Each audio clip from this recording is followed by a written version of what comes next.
할렐루야. 우리 옆 사람하고 인사 한번 하겠습니다. 참 잘 오셨습니다. 참 잘 오셨습니다. 할렐루야. 오늘 날씨가 많이 춥습니다. 그런데 우리 교회 이 난방이 그제 전기가 끈을 한번 전체적으로 나가는 바람에 고장이 나버렸어요. 이 추운데 난방이 되지 않는데도 견딜만 하죠? 성전이 참 은혜롭습니다. 하나님의 은혜로 지금 난방 하나 켜지 않았는데 그래도 우리가 예배드리기에 괜찮은 것 같아요. 할렐루야. 내일은 또 고쳐준다고 했으니 기대하시고, 기도하러 오신 분들은 안심하시고 오셔서 기도하셔도 됩니다. 할렐루야. 오늘은 출애굽기 29번째 말씀이고요, 은혜는 만나처럼, 이런 제목의 말씀입니다. 하나님께서 이스라엘 백성들을 광야에서 훈련을 시켰어요. 출애굽기 28장에서 우리는 쓴물을 단물로 변화시켰던 그런 하나님에 대해서 말씀을 나눴습니다. 우리가 인생을 살아가다 보면 광야와 같은 그런 시절을 지날 때가 참 많아요. 그래서 쓴물을 만날 때도 참 많이 있고요, 그 쓴물이 변하여 단물이 되는 그런 기쁨도 우리가 신앙생활 하면서 많이 경험을 하게 됩니다.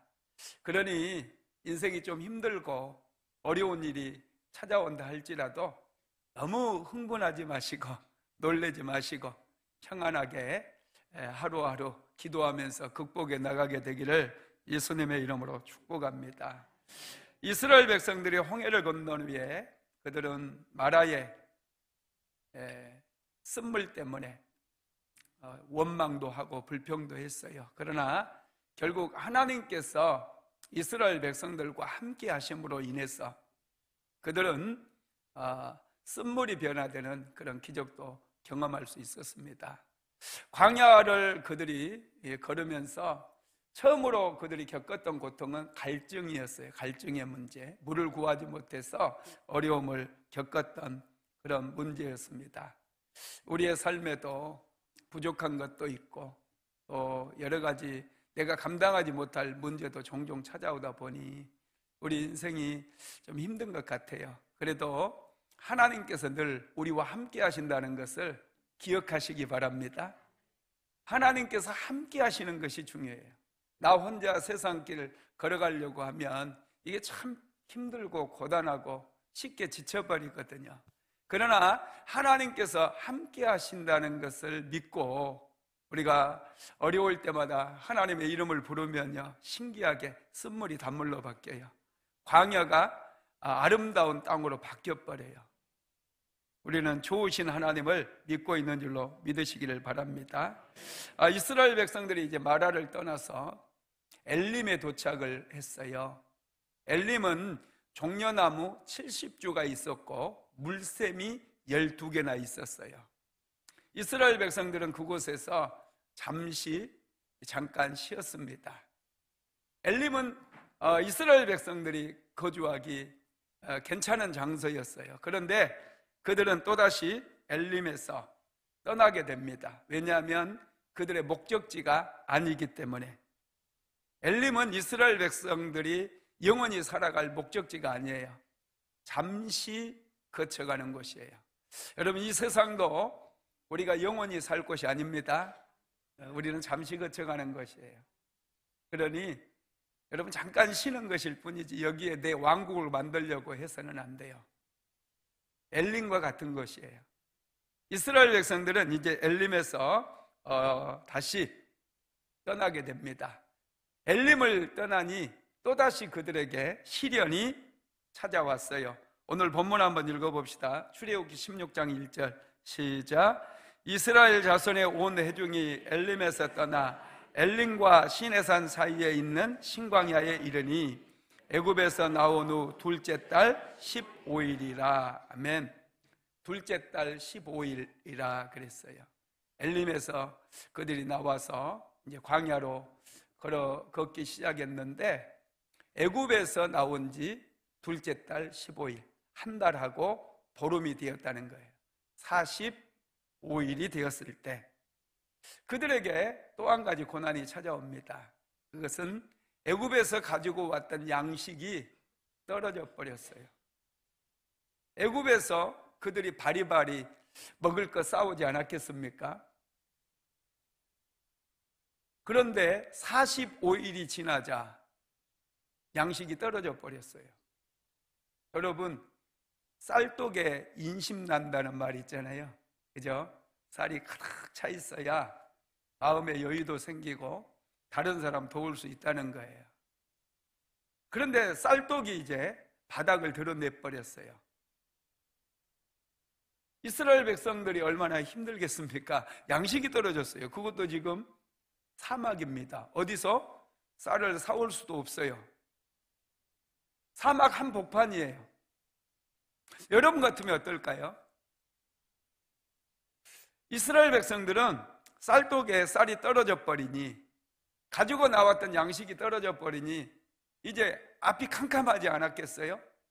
그래서 그들이 했던 게 뭐냐 하면 그들은 모세를 원망하는 거예요. 여러분, 이건 생존의 문제거든요. 이스라엘 백성들이 맨날 원망한다고 출애굽기에 보면 많이 나오잖아요. 그런데 항상 그들이 원망했을 때는 그들의 생존의 문제와 직결되어 있었다는 거예요. 저와 여러분도 때때로 생존의 문제와 직결될 때가 있어요. 생존의 문제를 마주대할 때가 있다는 거예요. 이럴 때 내 신앙의 밑바닥이 보여요. 내가 정말 믿음의 사람인가? 아니면 성령의 사람인가? 아니면 세상 사람과 똑같은가? 바닥이 드러난다는 거예요. 여러분, 실패했을 때, 가진 것 모든 게 다 사라져 버렸을 때, 또 실직을 해가지고 가지고 수중에 있는 모든 돈들이 다 사라져 버렸을 때 여러분 어떻게 반응합니까? 지금 이스라엘 백성들은요, 모세에게 대들기 시작합니다. 한번 같이 읽어봅시다. 출애굽기 16장 2절에서 3절 시작.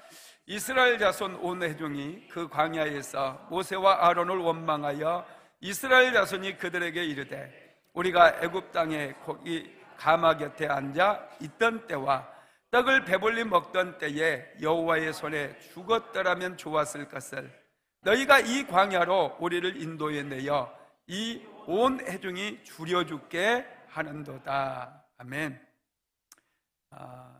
이스라엘 백성들은 모세에게 원망을 하면서 우리가 애굽 땅에서 고기 가마 곁에 앉아 있던 때와 떡을 배불리 먹던 때에 여호와의 손에 죽었더라면 좋았을 것을 이렇게 원망해요. 이스라엘 백성들이 애굽 땅에서 무슨 일 했어요?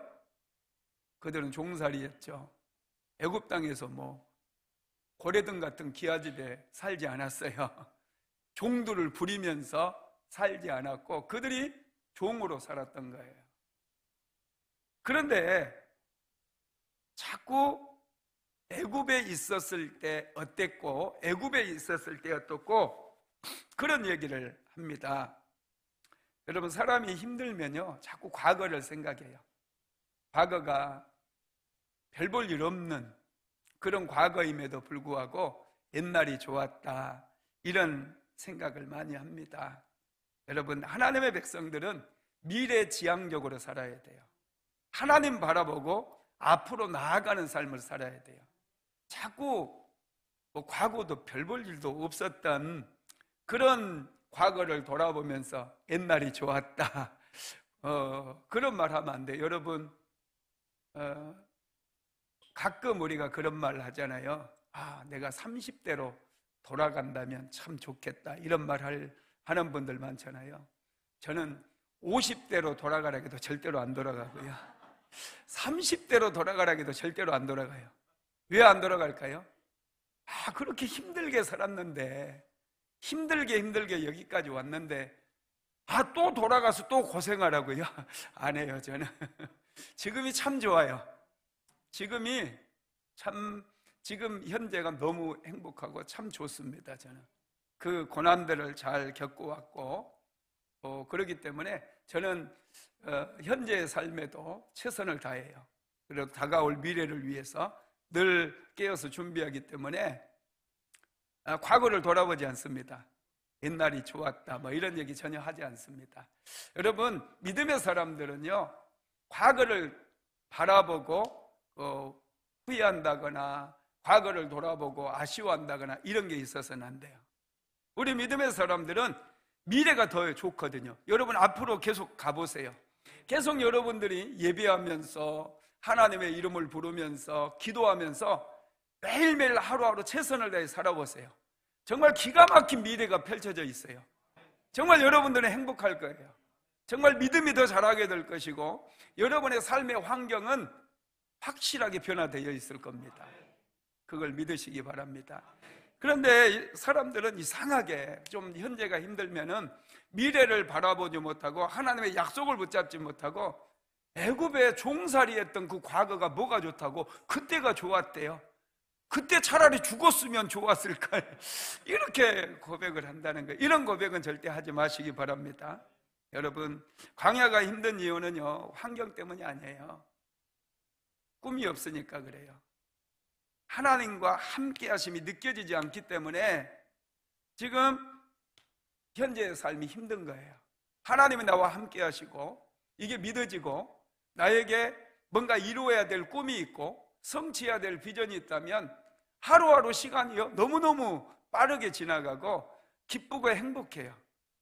근데 자꾸 꿈이 없다 보니까 환경 탓하고 부모 탓하고 학벌 탓하고 그러는 분들이 참 많습니다. 여러분, 그렇게 사는 게 이스라엘 백성들처럼 사는 거예요. 맨날 원망하고 남의 탓하고 불평하고 이런 사람은 하나님께서 별로 안 좋아해요.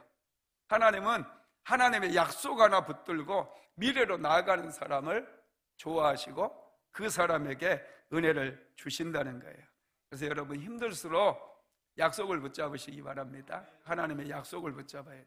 저도 힘든 과정들을 통과하면서 하나님의 약속을 찾기 위해서 성경을 무척 열심히 봤어요.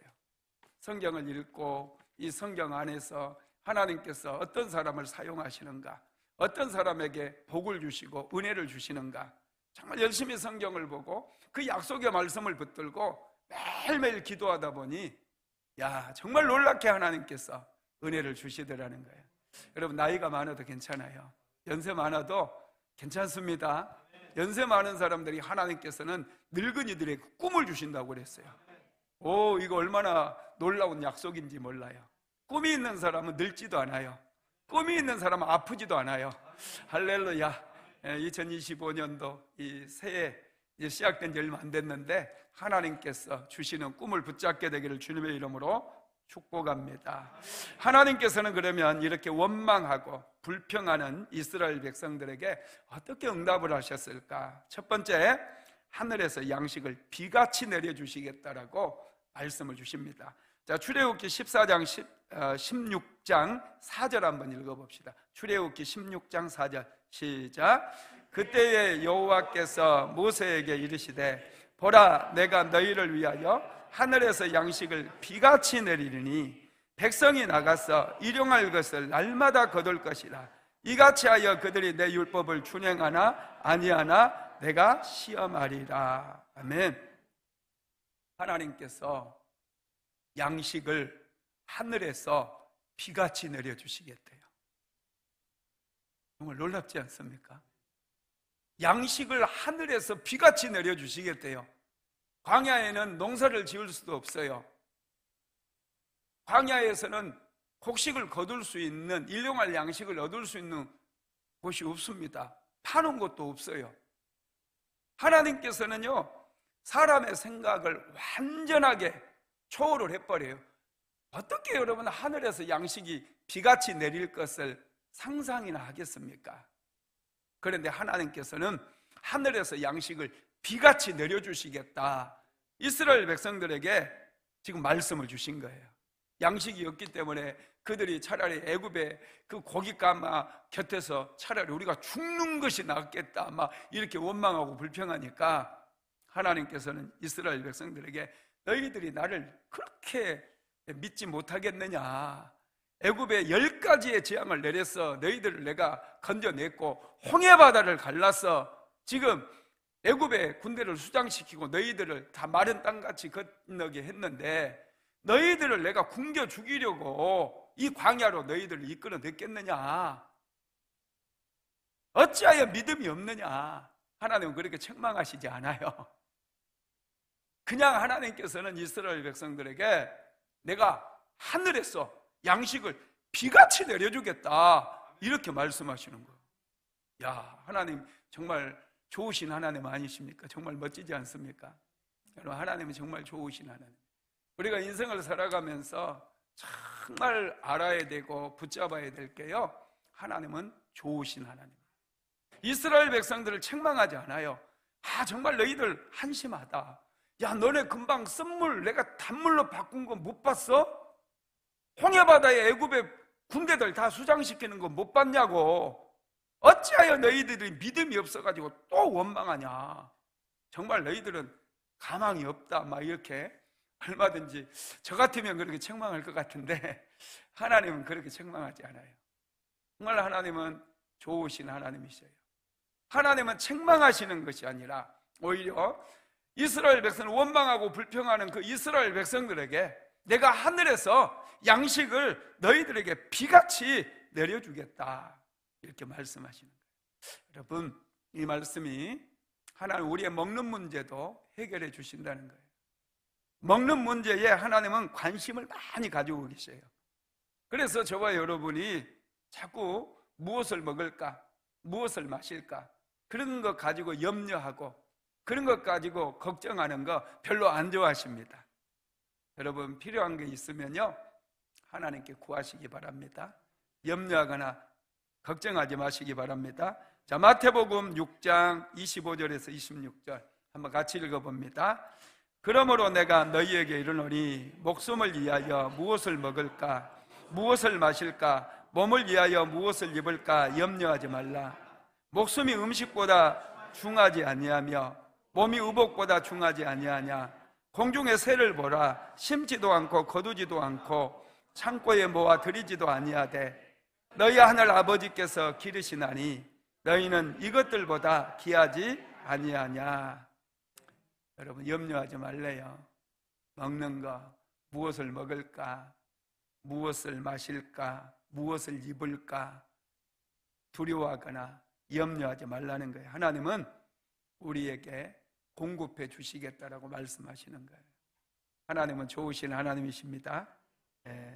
그래서 여러분, 하나님은 항상 우리에게 좋은 거 주시기를 원해요. 그리고 이 양식이 떨어졌을 때 이스라엘 백성들이 원망하거든요. 불평했어요. 그런데 참 이 본문에서 하나 우리가 또 생각해야 될 게 뭐냐면 모세가 기도하지 않았어요.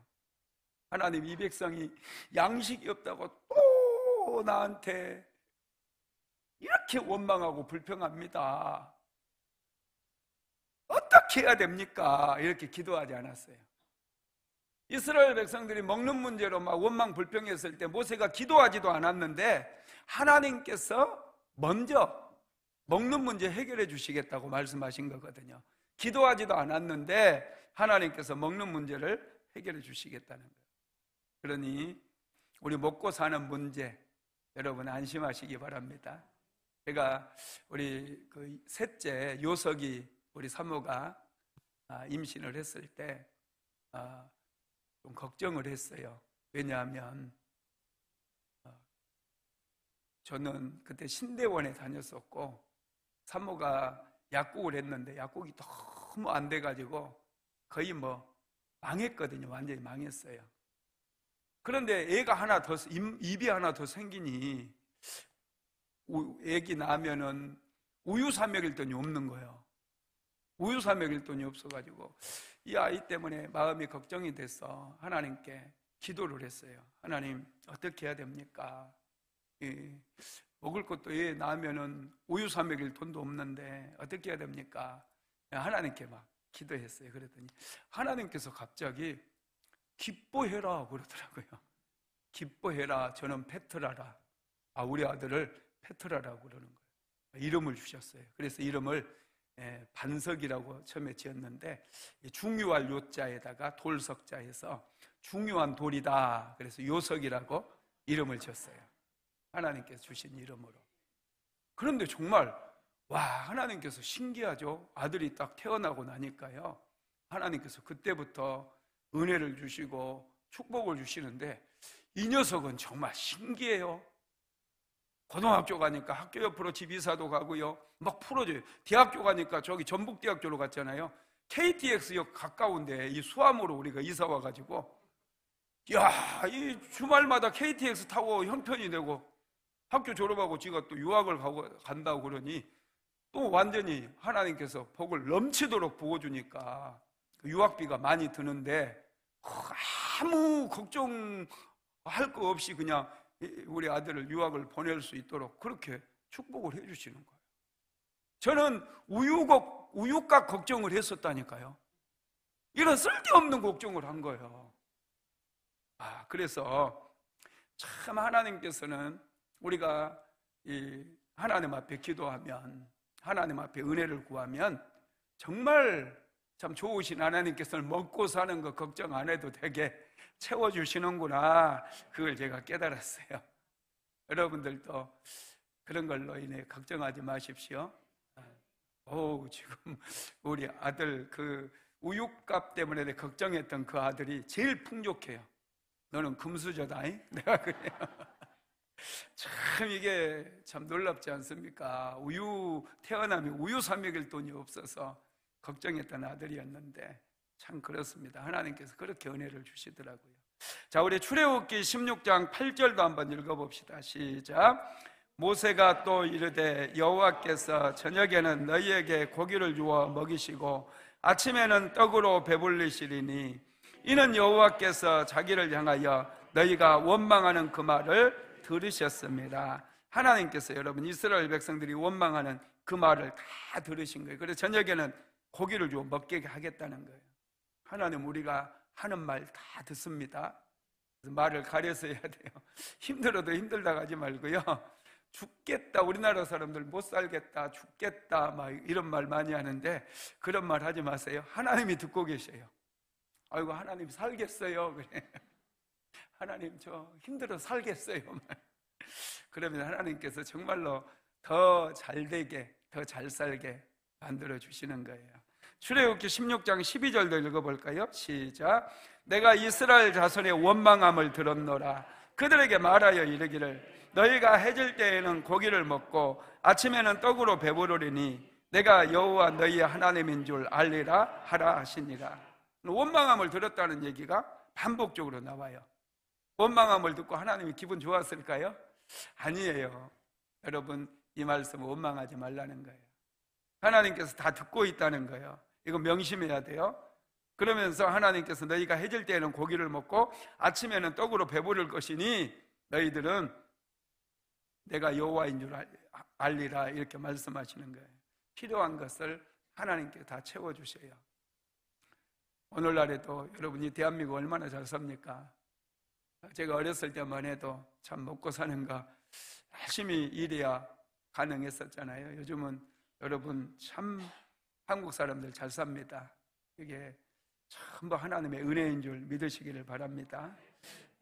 그래서 여러분 우리는 그 먹고 사는 문제 하나님께 다 맡겨야 되고요, 그럴 때 하나님의 은혜가 부어지는 것이죠. 하나님께서 이스라엘 백성들에게 이제 일용할 양식으로 주신 것이 뭐냐면 그게 만나예요. 만나. 자, 출애굽기 16장 13절로 15절 읽어봅니다. 저녁에는 메추라기가 와서 진에 덮이고 아침에는 이슬이 진 주위에 있더니 그 이슬이 마른 후에 광야 지면에 작고 둥글며 서리같이 가는 것이 있는지라. 이스라엘 자손이 보고 그것이 무엇인지 알지 못하여 서로 이르되 이것이 무엇이냐 하니 모세가 그들에게 이르되 이는 여호와께서 너희에게 주어 먹게 하신 양식이라. 아멘. 하나님께서 하늘에서 비같이 일용할 양식을 내려주셨는데 그것이 여러분 만나예요. 이 만나라고 하는 게요, 사실은 뭐냐면 그들이 처음 보는 양식이에요. 이스라엘 백성들이 단 한 번도 먹어보지도 못했고 보지도 못했던 그런 양식이에요. 그래서 이스라엘 백성들이 이 만나를 보고 이것이 무엇이냐 이렇게 서로에게 묻는 거예요. 이게 뭐야? 이게 뭐야? 이게 뭐야? 그게 그 뜻이 만나예요. 만나, 이게 뭐야? 이런 뜻이에요. 재미나죠, 그죠? 이게 뭐야? 그게 이제 이 우리나라로 하면 쌀 그런 뜻이 된 거예요. 이 만나라는 뜻, 만나가 된 거죠. 여러분, 이 만나는 하나님께서 이스라엘 백성들에게 광야에서 먹고 살아갈 일용할 양식으로 주신 거예요. 출애굽기 16장 3절도 한번 읽어봅시다. 시작. 이스라엘 족속이 그 이름을 만나라 하였으며 가시 같고 희고 맛은 꿀 섞은 과자 같더라. 예, 가시 같대요. 가시가 뭔지 하여튼 잘 모르겠지만 무슨 씨앗 같다라는 것이겠죠. 그리고 그게 흰색이고 맛은 꿀 섞은 과자와 같대요. 여러분, 꿀 섞은 과자 먹어봤어요? 할렐루야. 안 먹어보셨나 봐. 꿀 섞은 과자가 맛있어요. 떡을 꿀에 딱 찍어 먹잖아요. 그게 꿀 섞은 과자예요. 뭐 다른 게 아니고 떡을 이렇게 꿀에 찍어 먹고, 우리나라 사람들도 조청에 찍어 먹고 그랬잖아요. 떡만 먹으면 맛이 없으니, 맛이 별로니. 만나가 이렇게 꿀 섞은 과자와 같아요. 여러분, 이 만나가 은혜예요, 은혜. 저와 여러분도 하나님께 은혜를 받아야 돼요. 와, 이런 감동이 나와요. 이게 뭐야? 왜 나 같은 사람에게 이렇게 은혜가 부어지지? 뭐 이게 뭐지? 자꾸 그런 얘기가 나온다니까요. 여러분, 하나님의 은혜는 만나처럼 임한다라는 거 믿으시기 바랍니다. 그래서 이 만나는 정말 하늘의 양식이고요, 이스라엘 백성들에게 그들이 수고하지 않고 일용할 양식을 거둘 수 있도록 하나님께서 주신 은혜였어요. 저와 여러분도 은혜를 입어야 돼요. 은혜는 만나처럼 우리에게 임해요. 하늘로부터 내려온다는 거예요. 하나님께서 일방적으로 그 백성들에게 주시는 거예요. 그래서 은혜 받으면 되는 역사가 일어나요. 실패했던 사람도요, 은혜 받으면 성공하는 역사가 일어나요. 연약한 자들도 은혜 받으면 강해져요. 질병으로 고통받는 사람들이 하나님께 은혜 받으니 건강을 회복하는 거예요. 무능한 사람들이 은혜를 받으니 능력 있는 사람으로 바뀌는 거예요. 여러분, 그래서 저와 여러분도 반드시 은혜를 입어야 될 줄로 믿습니다. 여러분, 각 나라마다 음식에 대한 문화들이 달라요. 인도 선교사님이 그러더라고요. 자기는 인도가 참 편하고 좋대요. 왜요? 그랬더니 밥도 손으로 집어먹으니까 손으로 막 먹으니까 그냥 너무 좋대요. 그냥 우리나라에서는 이 숟가락으로 뭐 갑자기 손으로 막 김치를 먹고 그러면 쳐다보고 째려보고 난리가 나죠. 막 뭐라고 하고. 근데 인도는 다 그냥 손으로 집어서 먹는 거예요. 편하대요.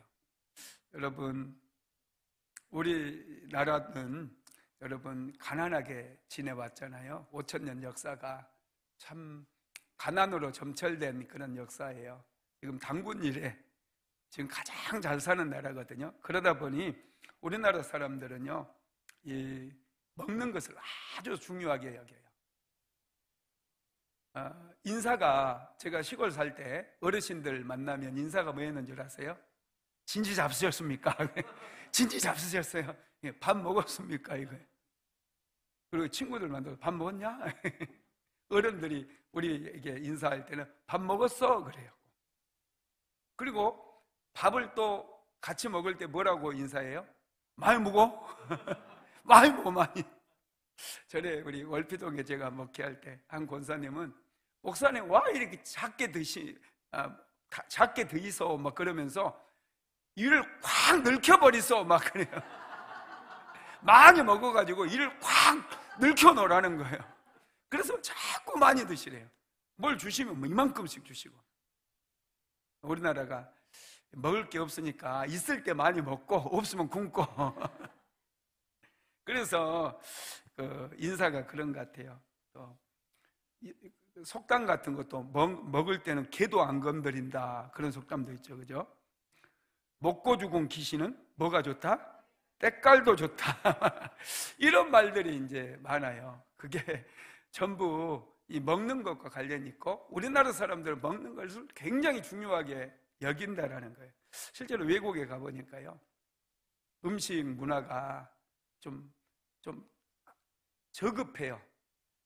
야채를 잘라서요 그냥 내놔요. 그거 먹으라고. 아 참, 그래서 우리나라 사람들은 외국에 가면 꼭 고추장이라도 가지고 가야 돼. 우리나라 사람들은 나물을 만들잖아요. 무치고, 그죠? 또 김치도 담고 겉절이도 하고. 근데 겉절이가 없어요. 그런 게 없어. 외국에 갔더니 그냥 잘라놓고요 그냥 하나 쭉 뿌려가지고 우리가 뿌려서 먹어야 돼. 그것도 올리브유나 이런 거 뿌려가지고. 그래서 우리 사모가 이 나라는 왜 이렇게 음식 문화가 미개하냐 이러더라고요. 우리나라 사람들이 정말 이게 한국 사람들이 대단해요. 우리나라 사람들은 신호등 빼고는 파란색을 다 먹어버린다고 그러잖아요. 그런데 이 어떤 심지어는 독초도요, 독이 있는 그런 잡초 같은 것도 이게 삶아가지고 우려놔가지고 독을 뺀 다음에 그냥 무쳐서 나물로 먹어요. 하여튼 지독한 민족이야. 하나님은요 우리에게 우리 먹는 문제에 관심이 참 많습니다. 여러분, 먹을 때도요 이제 우리는 하나님의 은혜로 이제 잘 살잖아요. 항상 품위 있게 드시고 너무 많이 먹지 마세요. 오늘 아침에 9시 반에 목포를 갔다 왔어요. 우리 정경수 집사님 아버님이 소천하셔가지고 우리 집사님 몇 분하고 전도사님들하고 같이 목포를 갔다가 여기 저녁에 지금 6시 40분에 도착했거든요. 근데 이제 오면서 우리 사모가 또 나 온 줄 알고 사무실 와보니까 없으니까 전화를 해가지고 목사님 저녁은 어떻게? 그거 안 먹어도 괜찮아. 그때 사모는 또 먹이고 싶어가지고 막 집에 가서 먹고 싶으면 안 먹어도 된다니까. 그랬더니 또 샌드위치를 막 사다 놓고 그랬더라고요. 이 먹는 거 여러분 참 중요하긴 하거든요. 네, 이제 우리나라가 잘 사니까 이 먹는 것도 좀 품위 있게 잘 갖춰서 먹고요. 혼자 사시는 분들은 먹는 게 귀찮으니까 적당히 때우려고 그래요. 자꾸 저녁밥 많이 해놔가지고 아침까지 먹으려고 그러고 아침에 많이 해가지고 한 3일 먹으려고 그러고 그렇게 하지 마시고 항상 밥을 정성껏 해서 여러분이 소중하거든요. 여러분 정말 여러분 스스로를 소중하게 여겨야 돼요. 그러면 좋은 거 조금씩 해서 여러분 맛있게 음식을 먹는 그런 습관들을 들이시기 바랍니다. 내 자신을 소중히 여기면 하루 한 끼, 하루 3끼 먹는 거, 이거 내 자신에게 좋은 것들, 너무 몸에 안 좋은 거 먹지 마요. 요즘은 그냥 막 시어 빠진 거 그런 거 데펴가지고 또 먹으려고 하지 마시고 좋은 거 먹어도 괜찮아요. 천국 갈 때 다 놓고 가야 돼요. 가지고 갈 거 하나도 없으니 여러분 있는 거 잘 활용해서 멋지게 인생 사시기를 주님의 이름으로 축복합니다.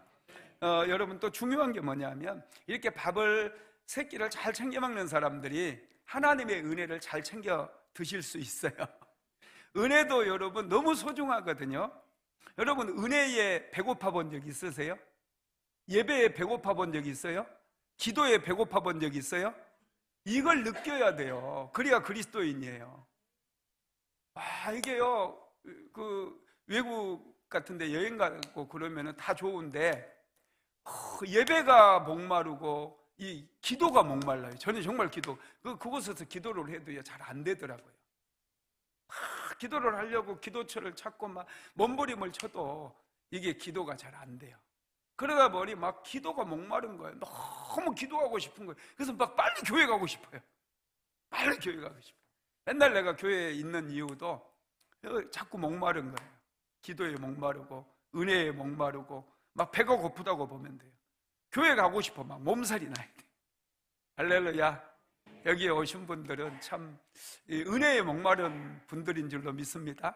막 교회 가고 싶어서 몸살이 나가지고 막 우리 교회 성도들은 그런 것 같아요. 막 미리서 와요, 미리서. 이 추운데 와가지고 춥다는 얘기도 안 해요. 예배에 목마르고 은혜에 목마르다 보니 참 하나님께서 은혜를 많이 주셔서 그런 것 같습니다. 여러분, 은혜를 먹지 않으면요 한순간도 살 수가 없어요. 우리 원망 불평 가운데 살 수밖에 없어요. 예배에 목말라야 돼요. 배가 고픈 것처럼 은혜가 고파야 돼요. 예배가 고파야 돼요. 말씀이 고파야 돼요. 그래야 그리스도인이에요. 막 배부르니까 요즘 저는 정말 싫은 게 이념 논쟁이에요. 이념은 하나님이 주신 게 아니에요. 뭐 자유민주주의, 공산주의. 여러분, 예수님 당시는 왕권제였어요. 왕제. 헤로당이 다스리고, 또 거기는 그 로마가 식민지로 다스렸던 그런 땅이에요. 그런 거 생각해 보면 여러분, 이념은 그렇게 중요하지 않아요. 자꾸 이념 하는 거 이상한 사람들이 부추기는 거예요. 우리는 하나님의 통치 아래, 하나님의 지배 아래서 하나님이 주신 일용할 양식을 사모해야 돼요. 은혜를 사모해야 돼요. 우리 그리스도인들은 은혜 받으면 되는 거예요. 할렐루야. 두 번째로 매일 주시는 일용할 양식이라는 거예요. 만나는 하나님께서 매일 주시는 일용할 양식이에요. 자, 출애굽기 16장 4절인가요? 17장 4절로 나와 있는데 한번 같이 읽어봅시다. 17장 4절 시작. 그때에 여호와께서 모세에게 이르시되 보라, 내가 너희를 위하여 하늘에서 양식을 비같이 내리려니 백성이 나가서 일용할 것을 날마다 거둘 것이라. 이같이 하여 그들이 내 율법을 준행하나 아니하나 내가 시험하리라. 아멘. 이게 16장인데 잘못됐네요. 하나님께서 일용할 양식을 주신다는 거예요. 여러분, 하나님이 가장 싫어하는 게 뭔 줄 아세요? 사재기 하는 거. 막 혼자서 다 먹겠다고 뭐 지진이 일어나거나 전쟁의 위험이 있으면 가서 마트에 가서 사재기 하는 분들 있잖아요. 그런 걸 하나님은 정말 싫어하셔요. 그건 하나님을 믿지 않는다는 신앙 고백이거든요. 여러분, 하나님께서는 우리에게 일용할 양식을 주십니다. 그러니 너무 걱정하지 마시고, 이 대한민국 사람들은 그래도 참 품위가 있는 것 같아요. 전에 코로나가 오고 그러니까 미국 같은 데는 마트가 막 동나버려요. 마트를 통째로 사가버려요. 근데 우리 대한민국은 그런 거 와도 뭐 그렇게 사재기 하는 분들 많지 않더라고요. 여러분, 하나님은 일용할 양식을 우리에게 주시는데 이스라엘 백성들에게 만나를 거둘 때 매일 광야에 아침에 나가서 거두라고 그랬어요. 매일 나가서 거둬야 돼요. 그거 쌓아놓으면요 많이 거둬가지고 막 욕심껏 거둬가지고 쌓아놓으면 해가 뜨면 그게 상해버려요. 사그라져 없어져 버려요. 참 신기하죠. 이게 하나님께서 우리에게 가르쳐주기 위함이에요. 돈도 많이 쌓아놓는다고 좋은 건 아닌 것 같아요. 자꾸 흘려보내야 돼요. 자꾸 어려운 분들 위해서, 또 선교를 위해서 흘려보내는 것, 이게 지혜인 것 같습니다. 할렐루야. 하나님께서는 모세에게 만나를 아침까지 아침에 다 먹으라고 그랬어요. 다음 날까지 남겨두지 말라고 말씀을 하셨다는 거예요. 그런데 꼭 말을 안 듣는 사람들이 있어요. 그래가지고 왕창 아침에 나가서 욕심껏 막 거둬가지고 그걸 또 정해놨네. 그랬는데 다음 날에 보니까 싹 사그라져 없어져 버리는 거예요. 여러분, 은혜가 바로 그런 거예요. 은혜는 매일마다 받아야 돼요. 은혜가 여러분 물론 쌓이는 것이기도 하지만은 매일마다 하나님께 받아야 돼요. 그 은혜를 받게 될 때 우리의 인생이 달라지기 시작해요. 할렐루야. 매일매일 은혜를 충만하게 받으시기 바랍니다. 세 번째로 만나는 아침에 해 뜨기 전에 거둬야 됩니다. 자, 출애굽기 16장 7절 읽어봅니다. 시작. 아침에는 너희가 여호와의 영광을 보리니 이는 여호와께서 너희가 자기를 향하여 원망함을 들으셨습니다. 우리가 누구이기에 너희가 우리에게 대하여 원망하느냐. 아침에는 너희가 여호와의 영광을 보겠다고 말씀했어요. 그리고 출애굽기 16장 21절도 읽어봅니다. 시작. 우리가 아침마다 각 사람은 먹을 만큼만 거두었고 햇볕이 뜨겁게 쬐면 그것이 쓰러졌더라. 아침 새벽에 나가서 만나를 거두어야 됐어요. 여러분, 아침을 깨우시기 바랍니다. 아침은 아주 중요한 시간이에요. 새벽도 그렇고 하루 시작의 첫 시간을 하나님 앞에 드리는 거예요. 참 이거 귀한 거더라고요. 여러분들이 아침이 몇 시가 됐니? 우리 교회는 이게 잘 돼 있어서 출근하기 전에 꼭 교회에 들려서 기도하고 가시는 분들이 참 많아요. 참 이거 은혜죠. 여러분, 이거 아주 귀한 겁니다. 내가 하나님이 주신 시간, 내가 사용하기 전에 하나님 앞에 먼저 드리고, 먼저 하나님께 은혜를 구해서 은혜 받고 하루 시작하는 거, 이것도 아주 지혜라고 볼 수가 있습니다. 네 번째로 만나는 하나님께서 주시는 것이라는 거예요. 내가 노력해서 얻어지는 게 아니에요. 은혜예요, 은혜. 하나님께서 이스라엘 백성들이기 때문에 그들에게 만나를 주시는 거예요. 은혜도 마찬가지예요. 저와 여러분이 수고하고 노력해서 받는 게 아니에요. 내가 하나님을 믿기 때문에 나의 삶에 은혜를 부어주시는 거예요. 그래서 오늘 우리가 읽은 그 출애굽기 16장에 보면은요, 하늘에서, 하나님께서 라는 그런 단어가 반복해서 나와요. 하늘에서, 하나님께서 그냥 주시는 거예요. 하나님께서 주시는 거예요. 만나는 하나님께서 광야를 지나가고 있는 이스라엘 백성들에게 거저 주시는 거예요. 은혜도 거저 주시는 거예요. 저와 여러분이 노력을 해서 우리가 구원을 얻는 게 아니에요. 거저 은혜로 하나님께서 주시는 줄 믿으시기를 바랍니다. 출애굽기 16장 10절도 읽어볼까요? 시작. 아론이 이스라엘 자손의 온 회중에게 말하며 그들이 광야를 바라보니 여호와의 영광이 구름 속에 나타나더라.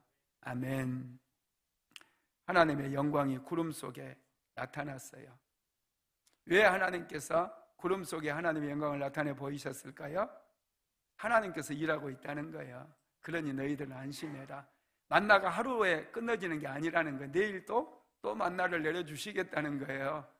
그러니 좀 제발 나를 믿어라. 그겁니다. 그러라고 하나님의 영광을 보여주시는 거예요. 만나도 메추라기도 물도 전부 하나님이 주시는 거라는 거예요. 은혜는 전적으로 하나님께서 주시는 것입니다. 또 은혜는 또 구해야 돼요. 우리가 필요에 따라 하나님 나를 불쌍히 여겨주세요. 나에게 은혜를 내려주세요. 자꾸 구하다 보면 하나님의 은혜가 임하게 됩니다. 여러분, 하나님께 주신 은혜가 만나라고 제가 말씀을 드렸는데 왜 그러느냐면요, 이 만나는, 매일 먹는 만나는 또 하나님의 말씀을 상징하기 때문에 그래요. 신명기서 8장 2절 한번 읽어봅시다. 신명기서 8장 2절 시작. 내 하나님 여호와께서 이 40년 동안에 내게 광야길을 걷게 하신 것을 기억하라. 이는 너를 낮추시며 너를 시험하사 내 마음이 어떠한지 그 명령을 지키는지 지키지 아니하는지 알려 하심이라. 너를 낮추시며 너를 줄이게 하시며 또 너도 알지 못하며 내 조상들도 알지 못하던 만나를 내게 먹이신 것은 사람이 떡으로만 사는 것이 아니요 여호와의 입에서 나오는 모든 말씀으로 사는 줄 내가 알게 하려 하심이니라. 아멘. 내 조상들도 너도 알지 못하면 내 조상들도 알지 못하는 만나를 내게 먹이신 것은, 이렇게 말씀하시면서 사람이 떡으로만 사는 것이 아니라 여호와의 입에서 나오는 모든 말씀으로 사는 줄 내가 알게 하려 하심이라, 이렇게 말씀하고 있어요. 여러분, 하나님 말씀으로 우리가 살아야 돼요. 하나님의 말씀이 우리의 영혼을 살리고 우리 인생을 회복시키는 능력이에요. 잘 살게 만들어요. 그러니 이 하나님의 말씀, 하나님의 은혜 다 소중하게 여기시기 바랍니다. 여러분, 우리는 하나님께로부터 오는 것을 정말 귀하게 여겨야 돼요. 소중하게 여겨야 돼요. 그래야 우리의 삶이 정말 행복해져요. 여러분들이 2025년도에 더 많이 행복해졌으면 좋겠습니다. 하나님께서 은혜로 이 아름다운 성전도 주셨거든요. 예배 드릴 때마다 여러분 막 웃으시기 바랍니다. 많이 감사하고 행복해 하시기를 주님의 이름으로 축복합니다.